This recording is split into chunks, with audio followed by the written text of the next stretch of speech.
ibintu byaranutse, ibintu byarananiranye, watinze kuza. Imana iravuga ngo ahangaha niho ukuboko kw'Imana gukora, ku isaha ya nyuma, ku isaha y'ubwihebe, ku isaha y'ibintu byose byamaze kunuka, ku isaha y'ibintu byose byamaze kunanirana, nibwo Imana yikandagiye aho ngaho ibintu byose bitangira guhinduka.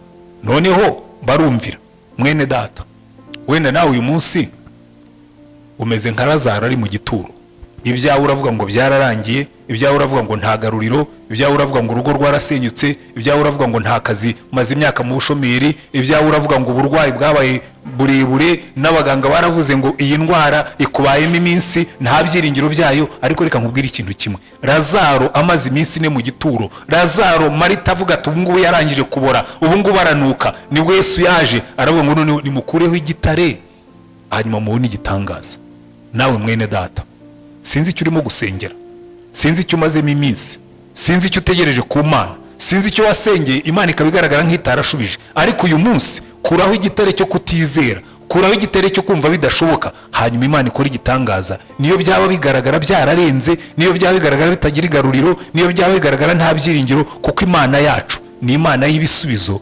Niyo bigeze aho bavuga ngo iminsi nine ubu none yaranutse, iminsi nine ubu none yaraboze, iminsi nine ubu biteye isoni. Uwo munsi iyo Imana iteye intambwe yayo igasubiza gusenga kwawe, ibisubizo biraza, abantu bagatanga impundu, abahoze baguseka bakagufasha gushima.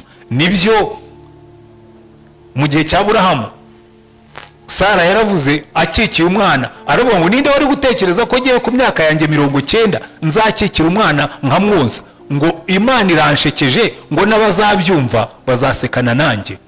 Imana izacecekesha bagusekaga, abandi ibategeke kugufasha guseka, kuko izaba yashubije gusenga kwawe. Ntiwihebe mwene data, komeza usenge, zamura kwizera kwawe. Umwami Yesu afite ibisubizo by'ibyo wasengeye byose, kuko aratubwira ngo ijambo rimwe gusa, ijambo rimwe ryonyine Yesu yavuze, ngo bamaze gukuraho igitare, ngo Yesu aramubwira ati sinakubwiye nti niwizera uri bubone ubwiza bw'Imana? Reka nanjye nsubire muri aya magambo ngo mwene data, niwizera nawe urabona ubwiza bw'Imana, niwizera urabona ibitangaza by'Imana, niwizera urabona gukomera kw'Imana, niwizera urabona imbaraga z'Imana, niwizera urabona ibisubizo by'Imana. Ikintu cya mbere ubanza kubona muri iyi nkuru ya Lazaro, iteka ryose bigaragara nkaho ibintu bitangirira mu kibazo, kuko usanga kenshi ibitangaza byose bitangirira ku kibazo. Hano baratubwira ngo mu butumwa bwiza bwa Yohana, ndagira ngo mwese tubanze tuhagerere rimwe. Ubutumwa bwiza bwa Yohana igice cya 11, inkuru ya Lazaro asohorwa mu gituro, n'ijambo rimwe gusa umwami Yesu yavuze. Batangira batubwira ngo hariho umuntu wari urwaye witwaga Lazaro w'i Betaniya, ikirorero cy'iwabo wa Mariya na Marita mwene se. Mariya uwo niwe wasize umwami Yesu amavuta ku birenge akabihanaguza umusatsi we. Musaza w'uwo ni Lazaro wa wundi wari urwaye. Nuko bashiki be batuma kuri Yesu bati databuja uwukunda ararwaye. Hano muri Bibiliya batubwira yuko Lazaro yararwaye, kandi iyo wigiye inyuma ku murongo wa 5 baratubwira ngo Yesu yakundaga Marita na mwene se na Lazaro. Ndetse no muri Luka babisubiramo, kuko hari inshuro nyinshi tubona Yesu agenda yagiye kwa Marita na Mariya na Lazaro. Hano tubona Lazaro yarwaye, batuma kuri Yesu baramubwira ngo uwukunda ararwaye. Ni naryo jambo bakoresheje, baratubwira ngo bashiki be batuma kuri Yesu bati databuja uwukunda ararwaye. Ubundi wumvise ijambo nk'iri ngiri, icyo waba utegereje ni ukuvuga ngo Yesu ahitaza. Ariko nureba neza baratubwira ngo Yesu amaze kubyumva ntiyagira icyo abikoraho. Umurongo wa 6 baratubwira ngo nuko yumvise ko arwaye asibira kabiri aho yarari. Maze iyo minsi ishize abwira abigishwa be ati dusubire i Yudaya. Usanga Yesu bamubwiye ko Lazaro arwaye, aho kugira ngo yihute, nubwo batubwiye ko yakundaga Marita na Mariya bashiki ba Lazaro, nubwo bamutumye bamubwira ngo uwukunda ararwaye, ariko ngo arasibira kabiri. Iyo Imana iba ari umuntu, twayirega kutubahiriza amasaha, twahirega gukererwa kenshi, kubera yuko ubona abantu bagiye basenga Imana ndetse basengera bishingikirije ku masezerano, ariko ukabona Imana itinze gusubiza iby'Imana yavuze, bikamera nk'ibyakererewe. Mwibuke no muri Bibiliya aho twagiye dusoma, mwibuke n'abantu benshi twagiye tubona. Nowa Imana yaramubwiye ngo bazi inkuge kuko imvura igiye kugwa. yabimubwiye afite imyaka 500, imvura yaguye afite imyaka 600, imyaka 100 yose y'ubukererwa. Dawidi Imana yaramubwiye, baramwimika ngo azaba umwami, ndetse bamusukaho amavuta, bitwara imyaka igera kuri 15 atari yaba umwami. Kandi muri iyo myaka 15 yari arimo guhura n'ibibazo.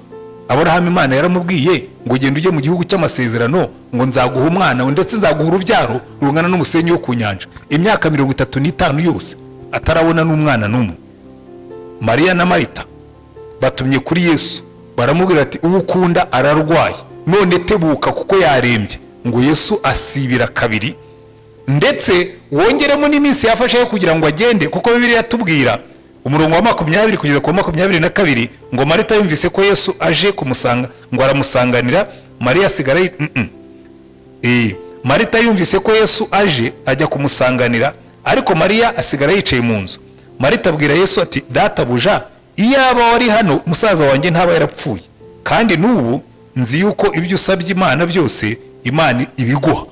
Ku murongo wa 32 bakatubwira ngo Mariya ageze aho Yesu ari, amubonye yikubita imbere y'ibirenge bye, aramubwira ati, databuja, iyaba wari hano musaza wanjye ntaba yarapfuye. Hepfo niwitegereza neza, Marita aramubwira ngo erega ubu ngubu amaze iminsi 4 ari mu gituro. Bikubwira ngo Yesu yarakererewe, bamaze kumubwira yuko Lazaro arwaye, ngo asibirayo kabiri, bigomba kuba byaramufashe iyindi minsi 2 yo kugera aho bari. Iminsi 4 yose Lazaro yarapfuye, Yesu abona kuhagera. Iki ni ikintu gikomeye cyane. Hari nubwo dushobora kwibaza tutari ko kuki iteka ryose Imana itinda gusubiza, kuki isa naho ikunda gukererwa. Ubundi muri iyi minsi tumaze twiga, dushubije amaso inyuma wakumva neza uko biba byagenze. Ni twebwe dusoma nabi, ni twebwe twumva nabi, ni twe dutekereza nabi, kuko Imana ntikererwa, ahubwo isaha yayo itandukanye n'iyacu, n'impamvu zayo zitandukanye n'izacu. Kuko hari igihe twibwira ngo Imana yakererewe, ariko Imana itakererewe, kuko isaha y'Imana itandukanye n'iyacu. Kuko hariya Yesu, dore impamvu zayo. Yesu yabwiye abigishwa be, nimusoma hariya ku murongo wa 6, ngo nuko yumvise ko arwaye asibira aho yari ari, maze iyo minsi ishize abwira abigishwa be ati, dusubire i Yudaya. Ariko ahabanziriza ngo Yesu abyumvise aravuga ati, iyo ndwara si yo kumwica, ahubwo niyo guhimbarisha Imana no gutuma Umwana w'Imana ahimbazwa. Kenshi ibyo twibwira ko ari Imana iba yakererewe, icyambere isaha yayitandukanye n'iyacu. Isaha y'Imana, hari igihe Imana yabwiye abantu irababwira ngo erega ngo kuri jyewe ngo umunsi umwe ni nk'iminsi 1000, ngo n'iminsi 1000 ni nk'umunsi umwe.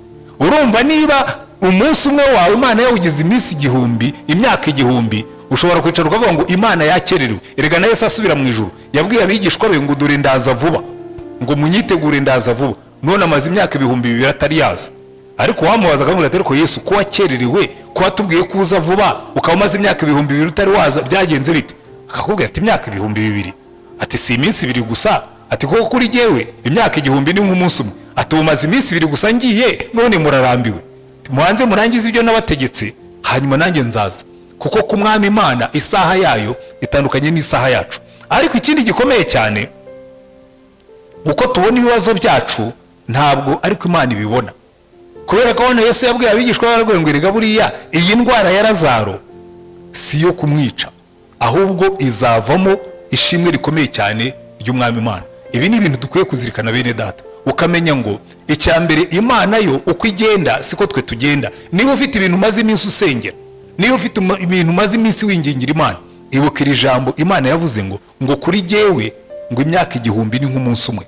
Ntabwo Imana irimo gutinda, ntabwo Imana irimo gukererwa, ntabwo Imana yakwirengagije, ntabwo Imana yanze gusubiza, ahubwo tegereza, kuko hari ikintu Imana irimo gukora. Kuko nimwitegereza neza uko Yesu yabwiye ababigishwa be, yarabwiye ngo iyi ndwara ya Lazaro ntabwo ari yo kumwica, ahubwo niyo guhesha Imana icyubahiro. Ntabwo ari yo kumwica, niyo kugira ngo Umwana w'Imana agaragare yuko afite ubutware ku bintu byose. Noneho iki ngiki ni igisobanuro twagombye gufata tukagitekerezaho neza. Wabona ibintu birimo gutinda ukibaza ngo ariko kwibi bintu byanjye birimo gutinda ni iki Imana irimo gukora? Kwibi bintu byanjye birimo gutinda ni iki Imana irimo kuntegurira? Kwibi bintu byanjye birimo gutinda ni iki Imana irimo kuvuga? Cyangwa ni iki Imana izavuga bikayihesha icyubahiro. Kuko nibitegereza neza iteka ryose iyi Imana igaragara nk'iyatinze ibifite ikirimo gukora, iyo igaragara nk'iyatinze ibifite ikirimo gutegura. Muribuka umwami Dawidi inshuro nyinshi abo bagendanaga baramubwira ati dore Sawuli ngo Imana iramukuzaniye, reka tumwice wime ingoma. Akababwira ngo jewe sinshobora kuramburira ikiganza ku Uwiteka yimikishije amavuta, wenda azajya mu ntambara agweyo, ariko ku isaha Imana yagennye nzaba umwami w'iki gihugu. Kandi niko byagenze, ku isaha Imana yagennye Sawuli yaguye mu ntambara, Dawidi atamuramburiyeho ibiganza, hanyuma Imana iramuhagurutsa imwimika ku ngoma ya Isirayeli kandi ayitegeka imyaka Imana yagennye. Reka mwene data, niba ubona Imana irimo kugutindira ntuhutireho, ntiwihute, ntiwishakire igisubizo. Kuko abantu benshi hari ubwo batekereza gutyo bakishakira ibisubizo. Ndibuka kera nkiri umusore mfite imyaka 30, nicaye munsi y'igiti ahantu ndasenga, mbwira Imana ngo mva Mana, maze imyaka nkusenga, ubu buseri batera ndaburambiwe, kandi nukomeza gukererwa amaherezo uzambona nishubije. Ko hari igihe utekereza ukavuga ati amaherezo Imana niyanga nzigeragereza, hanyuma Imana irabireba iravuga ati uyu muntu ubundi ni umukozi wanjye, ni ntindaho gatoya ashobora kwisubiza, ingirira neza uwo mwaka iransubiza. Wenda nawe mwene data utegereza Imana izagusubiza uyu mwaka cyangwa ukurikiyeho, ariko ntuzisubize kuko uzaba wihemukiye. Imana rero irakubwira ngo ihangane, ibyawe ndabizi, ihangane ibyawe ndimo ndabitegura, ihangane ndi mu nzira. Kuko muri iyo minsi umwami Yesu yaratambutse araza, baratubwira ngo Mariya na Marita ngo bumvise yuko aje, ikintu Marita yamusanganije, nta nubwo Mariya we yagiyeyo, Marita yagiyeyo wenyine, ikintu yamusanganije aramubwira ngo mwami, ngo iyo uba hano musaza wacu ntaba yapfuye, mu yandi magambo wadutengushye, mu yandi magambo twarakubwiye ntiwaza, mu yandi magambo twaragutegereje ntiwasubiza, mu yandi magambo twarasenze ntiwumva. Abantu benshi naho ngaho bari ku gituro cya Lazaro wabo, warasenze Imana ntiyasubiza, warahamagaye Imana ntiyitaba. Ariko mwene data wibukira ijambo ngo ibintu byose bifataniriza hamwe kutuzanira ibyiza, kubera yuko ibyo ngibyo urimo kunyuramo, ibyo ngibyo burimo kukugora, ibyo ngibyo birimo kukunaniza, niho Imana izakuvanira ubuhamya, kuko niko Imana ikora. Ntabwo uzabona ibisubizo by'Imana utabanje gusenga. Kuko hano Yesu yabwiye uyu mukobwa Marita aramubwira ati riga niwizera Imana. Yabanje no kubibwira abigishwa be ku murongo wa 4, arababwira ngo Yesu abyumvise aravuga ati iyo ndwara si yo kumwica, ahubwo niyo guhimbarisha Imana. Ariko hepfo yaho ku murongo wa 15 nabwo arongera bisubiramo, aravuga ngo nanjye nezerewe ku bwanyu kuko ntari mpari, kugira ngo noneho mwizere nimuze tujya aho ari. Akenshi ibi bisubizo iyo bitinze, Imana iravuga ngo reka mbanze uyu muntu ndebe kwizera kwe, kuko nabona igisubizo azamenya ko afite Imana.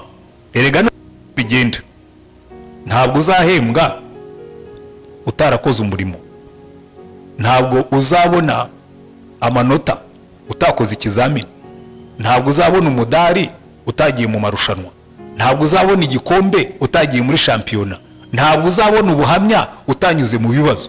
Iteka ryose Imana irareka mu bibazo byacu ikatuvaniramo ubuhamya bw'imbaraga nyinshi. Mu Cyongereza baravuga ngo breakdown comes before the breakthrough, ngo ibintu birabanza bigakwama mbere yuko ubona ibisubizo. Ahandi bakavuga ngo the crown of thorns comes before the crown of glory, ngo ikamba ry'amahwa ribanziriza ikamba ry'icyubahiro. Iteka ryose ibibazo bibanziriza ibisubizo. Iteka ryose kwizera kwacu gucurirwa mu bigeragezo, kwizera kwacu gucurirwa hakomeye, kwizera kwacu kunesha kuko twanyuze mu bikomeye. Njya mbwira abantu ngo iyo ugendanye n'Imana imyaka myinshi, nge natangiye kugendana n'Imana afite imyaka 25, sinarondora umubare w'ibibazo Imana yanyujijemo, sinarondora umubare w'ibikombe nanyuzemo, sinarondora umubare w'imisozi nazamutse. Ariko ku myaka ngejejeho uno munsi, njya mbwira abantu ngo ikibazo kizangora sinshobore kukihanganira, ntabwo kizaba ari made in Rwanda, kizaba kitarakorewe ino, kizaba cyarakorewe ahandi, kandi nacyo ni kiza ari gishya. Nzi uko umuntu akigenza, utumbira Imana ukayitegereza ikagendana nawe muri icyo kibazo, kuko nkuko twigeze kubibona Imana yishimira kuza ikadusanga mu kibazo, noneho ikagaragaza ubutware bwayo, natwe tukabona amashimwe. Kuko na Yesu niko yabwiye aba bakobwa ku murongo wa 39, Marita araje, Mariya araje, bose bararirimba indirimbo imwe ngo iyo warabaye hano, iyo waratwumviye, iyo waradusubije, igihe twasengaga, iyo uba waratabaye igihe twagutabazaga, iyo uba warumvise igihe twavuzaga induru. Yesu akavuga ngo ya si uko biri bugende. Ku murongo wa 39 Yesu amaze kuza arababwira ngo erega igisubizo cyanyu kirahari. Yesu arababwira ati nimukureho igitare. Marita mushiki wapfuye aramubwira ati databuja none aranuka kuko amaze iminsi 4. Aha rero niho ibitangaza by'Imana bigaragarira. Iyo ibintu byose byamaze gupfa, iyo ibintu byose byamaze kujya kure, iyo ibintu byose byamaze kuzana kwiheba, iyo ibintu byose byamaze gukomera, niho avuga ngo erega nimukureho igitare mubone igitangaza cy'Imana. Ariko Marita aramubwira tumva ntabwo dushobora gukuraho igitare kuko ibintu byarapfuye, ibintu byaranutse, ibintu byarananiranye, watinze kuza. Imana iravuga ngo aha ngaha niho ukuboko kw'Imana gukora, ku isaha ya nyuma, ku isaha y'ubwihebe, ku isaha ibintu byose byamaze kunuka, ku isaha ibintu byose byamaze kunanirana, nibwo Imana yikandagiye aho ngaho ibintu byose bitangira guhinduka. Noneho barumvira. Mwene data, wenda nawe uyu munsi umeze nka Lazaro ari mu gituro. Ibyawe uravuga ngo byararangiye, ibyawe uravuga ngo nta garuriro, ibyawe uravuga ngo urugo rwarasenyutse, ibyawe uravuga ngo nta kazi, maze imyaka mu bushomeri, ibyawe uravuga ngo uburwayi bwabaye burebure, n'abaganga baravuze ngo iyi ndwara ikubayemo iminsi, nta byiringiro byayo. Ariko reka nkubwire ikintu kimwe, Lazaro amaze iminsi 4 mu gituro. Lazaro Marita avuga ati ubu ngubu yarangije kubora, ubu ngubu aranuka. Nibwo Yesu yaje aravuga ngo none nimukureho igitare hanyuma mubone igitangaza. Nawe mwene data, sinzi icyo urimo gusengera, sinzi icyo umazemo iminsi, sinzi icyo utegereje ku Mana, sinzi icyo wasengeye Imana ikabigaragara nk'itarashubije. Ariko uyu munsi kuraho igitare cyo kutizera, kuraho igitare cyo kumva bidashoboka, hanyuma Imana ikora igitangaza. Niyo byaba bigaragara byararenze, niyo byaba bigaragara bitagira igaruriro, niyo byaba bigaragara nta byiringiro, kuko Imana yacu ni Imana y'ibisubizo. Niyo bigeze aho bavuga ngo iminsi 4 ubu none yaranutse, iminsi 4 ubu none yaraboze, iminsi 4 ubu biteye isoni. Uwo munsi iyi Imana iteye intambwe yayo igasubiza gusenga kwawe, ibisubizo biraza, abantu bagatanga impundu, abahoze baguseka bakagufasha gushima. Nibyo mu gihe cya Aburahamu, Sara yaravuze akikiye umwana, aravuga ngo ninde wari gutekereza ko ngiye ku myaka yanjye 90 nzakikira umwana nkamwonsa? Ngo Imana iranshekeje, ngo n'abazabyumva bazasekana nanjye. Imana izacecekesha bagusekaga, abandi ibategeke kugufasha guseka, kuko izaba yashubije gusenga kwawe. Ntiwihebe mwene data, komeza usenge, zamura kwizera kwawe. Umwami Yesu afite ibisubizo by'ibyo wasengeye byose, kuko aratubwira ngo ijambo rimwe gusa, ijambo rimwe ryonyine Yesu yavuze, ngo bamaze gukuraho igitare, ngo Yesu aramubwira ati sinakubwiye nti niwizera uri bubone ubwiza bw'Imana. Reka nanjye nsubire muri aya magambo ngo mwene data, niwizera nawe urabona ubwiza bw'Imana, niwizera urabona ibitangaza by'Imana, niwizera urabona gukomera kw'Imana, niwizera urabona imbaraga z'Imana, niwizera urabona ibisubizo by'Imana. Noneho ngo Yesu ngo amaze kuvuga ibyo, ngo nuko bakuraho igitare. Barizeye bakuyeho igitare, kuko iyi ntambwe utera ugakora icyo Imana yakubwiye nihindura byose. Muribuka abantu bo mu bukwe bwe Kana y'Igalilaya twigeze kubona, Yesu yarababwiye ngo nimugende mudaha amazi ngo muyuzuze biziriya ntango, ngo amazi barayavoma bayuzuza intango. Arangije arababwira ngo nimudaha amazi muyashyira umusango mukuru, ngo badaha amazi bayashyira umusango mukuru. Asogongeyeho nibwo yahindutse divayi, kuko kwizera kwabo niko kwahinduye ibintu. Na hano Yesu yabwiye abangaba arababwira ngo nimugende muvaneho kiriya gitare, ibisigaye mubimparire. Ngo bamaze kuvanaho igitare, ngo Yesu aravuga ati data ndagushimiye kuko unyumvise, ubwanjye narinzi yuko unyumva iteka, ariko mbivugiye kubwo abantu bangose ngo bizere yuko ari wowe wantumye. Amaze kuvuga ibyo arangurura ijwi rirenga ati Lazaro sohoka. Urabona Yesu yabanza ashima Imana, kandi isengesho yasenze ntabwo ryari isengesho ryo kwinginga ngo Mana mbabarira ntunkoze isoni, Mana mbabarira ugire icyo ukora. Oya, yasenze isengesho rivuga ngo data ndagushimiye kuko unyumvise. Reka natwe uyu munsi mwene data ufate icyifuzo washyize imbere y'Imana, ukureho kutizera kwawe, ukureho gushidikanya kwawe, utangire uvuge ngo Mana ndagushimiye ko iyi minsi 40 iki kintu ndimo gusengera hari icyo urimo kugikoraho. Ndagushimiye ko muri iyi minsi 40 iyi nzara nagize, iyi nyota nagize kugira ngo iki kintu nkisubizweho hari icyo Imana yakoze. uvuge ngo data ndagushimiye yuko unyumvise, ubwanjye nari nzi yuko unyumva iteka, ariko mbivugiye abantu bangose ngo bizere yuko ari wowe wantumye. Iryo niryo sengesho Yesu yasenze. Aravuga ati ubundi ndabizi igisubizo cyawe kirahari. Hanyuma arangira ahamagara ati Lazaro sohoka. Ngo Lazaro arasohoka. Umva uko batubwira ngo wari upfuye arasohoka azingiwe mu myenda amaguru n'amaboko n'igitambaro gipfutse mu maso he. Yesu arababwira ati ni mumuhambure mumureke agende.